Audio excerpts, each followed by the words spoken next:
त्यानिमित्ताने कार्यक्रम चालू करू. सर्वप्रथम आलेल्या सर्व मान्यवरांचं मनापासून स्वागत. श्रद्धेय वल्लभ शेठ बेनकर आज 77वी जयंती आणि वाढदिवसाच्या कार्यक्रमाचा हा 25वा वर्ष. म्हणजे आम्ही हे साजरं करायला सुरुवात करून या वाढदिवसाच्या निमित्ताने बरोबर 25 वर्ष. एक योगायोग सांगतो तुम्हाला की परवा आहे, तुमच्या सगळ्यांना सध्या सोशल मीडियावर सगळे जागरूक असल्यामुळे फादर्स डे झाल्याची सगळ्यांना कल्पना आहे. बघा कसा योगायोग यांनी थोडासा गुगलचा आधार घेऊन शोधलं तर असं कळलं की फादर्स डे 19व्या शतकात सुरुवातीला एक मॅडम होत्या आणि त्यांचे वडील त्या खाण कामामध्ये काम करत असताना स्फोटाच्या मृत्युमुखी पडले. तर ते काम करणारे वडील, त्यांचं धैर्य असामान्य आणि गुणवत्ता याचं स्मरण व्हावं म्हणून त्या मॅडमने सांगितलं चर्चमध्ये की आमची अशी इच्छा आहे की हा वाढदिवस वडिलांच्या ह्यांनी साजरा. आणि तिथून ही प्रथा सुरू झाली फादर्स डेची. योगायोग बघा कसा जून महिन्याच्या 3ऱ्या रविवारी हा साजरा केला जातो. 21 तारखेला होतं. इतके दिवस आम्ही हा साजरा करतोय, पण साहेबांच्या वाढदिवसाच्या निमित्ताने हा फादर्स डेचा योग येत होता याची आम्हाला अजिबात कल्पना नव्हती. त्यामुळे हा या योगायोगासाठी खरोखर एक अतिशय आनंद आणि समाधान आहे, कारण ते सुद्धा त्याच परिस्थितीत आमच्या बरोबर राहिले. आता काही वर्ष झाली पण परिस्थिती अशी आहे की माणसे गेली तरी सावल्या उरतात मागे, हे उन्हाचे खेळ सारे का असे छळतात मागे. लाभले जेव्हा यशाला सूर्य तेजाची झळाळी, प्रेम ओल्या भावनांच्या प्रार्थना असतात मागे. हे जे काही आज औद्योगिक वसाहतीचं स्वरूप आहे त्याच्या मागे त्या ज्या प्रेमओल्या भावना आहेत त्या वल्लभ शेठ आणि त्यांचे सहकारी, त्यापैकी आता ब्रह्मे काका आमच्याबरोबर आज इथे आहेत, पण त्यांनी हे लावलेलं झाड होतं. आज आम्ही सुदैवी आहोत की आम्ही त्याची फळं चालतोय. थोडासा प्रोटोकॉल मी बदलला कारण श्रद्धेय साहेबांची आठवण झाली, पण उपस्थित सर्व मान्यवर स्वागत. सन्माननीय व्यासपीठ प्रस्ताविकामध्ये जे अपेक्षित आहे त्यासंबंधी बोलत असताना मला अतिशय अभिमानाने हे सांगायला लागतं की साधारण आता आमची संस्था ही सुवर्ण महोत्सवाच्या दिशेने प्रगती करते. साहेबांच्या पश्चात सुद्धा त्याच वेगाने प्रगती करणाऱ्या संस्थेला त्यानंतर अमित शेठच्या रूपाने पुढचं नेतृत्व मिळालं अतिशय खंबीर. आज साधारण 65 ते 70 उद्योग या ठिकाणी कार्यरत आहेत. त्यामध्ये पॅकेजिंग मटेरियल आहे, रबर आहे, नर्सरी आहे, टिश्यू कल्चर आहे, इलेक्ट्रिकल आहे, मेकॅनिकल स्विचेस आहेत.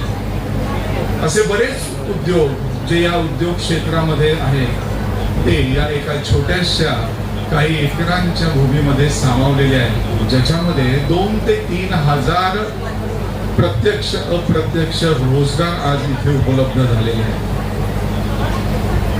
या सगळ्यांना मध्ये 5 उद्योजकांना जिल्हास्तरीय पुरस्कार देखील प्राप्त झालेले आहेत. मला सांगायला अतिशय आनंद होतो की दरवर्षी हा वाढदिवस साजरा करताना काही उपक्रम आम्ही करत असतो.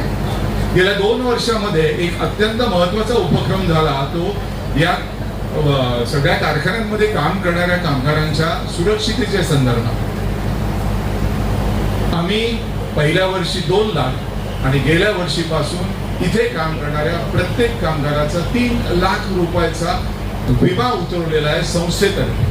कारण ही सुद्धा दूरदृष्टी होती ती मोठ्या साहेबांचीच होती. ते सुरुवातीपासून आम्हाला सांगत आले की ती सुरक्षितता मग ती संस्था असेल, तुमची कंपनी असेल आणि कामगार असेल ही सगळ्यात महत्वाची आहे. या सगळ्या वाटचालीमध्ये अतुल शेठचं खंबीर नेतृत्वही आमच्याकडे तेवढ्याच मायेने लक्ष देऊन असतं जेवढे मोठे साहेब त्यांच्या मायेने करत होते. परवा सुद्धा कार्यक्रमाच्या नियोजनाला त्यांची एक चक्कर परिसरात झाली. त्यावेळेला काही गोष्टी जाणवल्या त्यांना आणि त्यांनी सांगितलं की आपल्याला एका हॉलची गरज आहे. हा कार्यक्रम दरवर्षी आयोजन करत असताना आमच्या सगळ्या मंडळींची धाकधूक चालू असते की पाऊस काय करणार. इतके दिवस असं झालं की कुठली तरी कंपनी नवीन बांधकाम चालू आहे, आपण त्याच्या प्रांगणात त्याच्या हॉलमध्ये असे कार्यक्रम करत गेलो.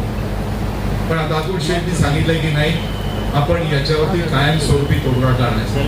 मग रस्ते असतील, पाणी असेल, EDP असेल, लाईट असेल, या सगळ्या ज्या इन्फ्रास्ट्रक्चर म्हणून गोष्टी आहेत त्यामध्ये अतुल शेठचं अतिशय बारीक लक्ष असतं.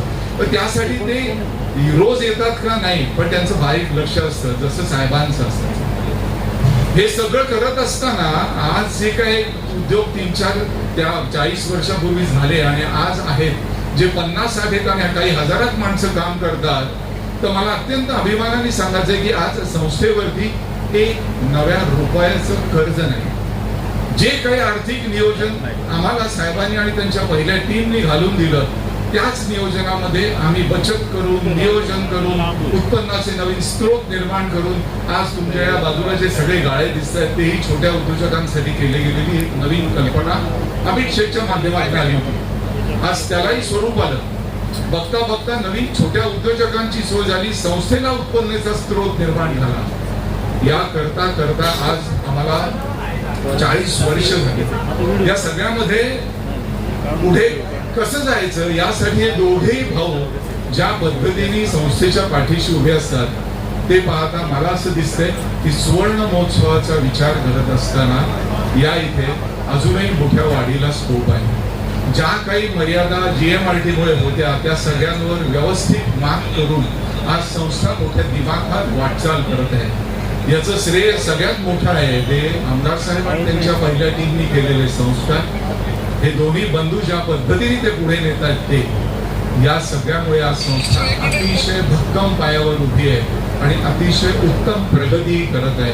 पुढचे बरेच प्रकल्प आहेत जे त्यांच्या आशीर्वादाने आणि अतुल शेठ आणि अमित शेठच्या नेतृत्वामध्ये 100% पुढे होतील याची मला पूर्ण खात्री आहे. थोडासा कार्यक्रमाला पावसामुळे उशीर झाला, पाहुण्यांची थोडी गैरसोय होतीये, त्याबद्दल थोडीशी दिलगिरी मी व्यक्त आताच करतो. पण माझं प्रास्ताविकही मी या निमित्ताने थांबवतो, कारण आपल्याला पुढे गणेश महाराजांचं प्रवचन ऐकणं हे सगळ्यात मोठं आनंदाचं निधान आहे. त्यामुळे हिरवं भान जपणारे आमदार, पाणीदार आमदार या सगळ्यांच्या संकल्पनेतनं 3000 वृक्षांची जी काय आज आम्ही संकल्पना मांडली आहे त्यासाठी या सगळ्यांचे मनापासून आभार. तुम्हा सगळ्या मंडळींचं पुन्हा एकदा स्वागत. आता इथून पुढे आपण ज्या कार्यक्रमाचा मुख्य भाग आहे त्याच्याकडे वळूया. धन्यवाद.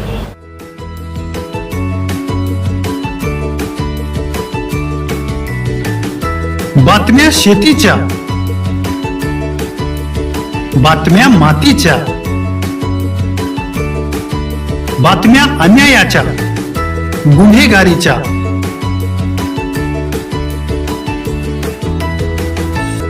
राजकारणाच्या आणि समाजकारणाच्या,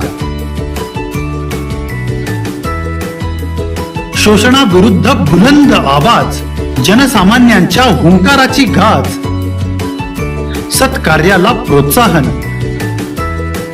दुष्कृत्याला अनुशासन, निर्भीड, निस्पृह, सडेतोड, बेधडक आणि रोखटोक म्हणजेच विघ्नहर टाइम्स. शोध बातमीचा, ध्यास सत्याचा. आपलं चॅनल, आपली बातमी. सबस्क्राईब तर कराच, पण बेल आयकॉनवर क्लिक करायलाही विसरू नका.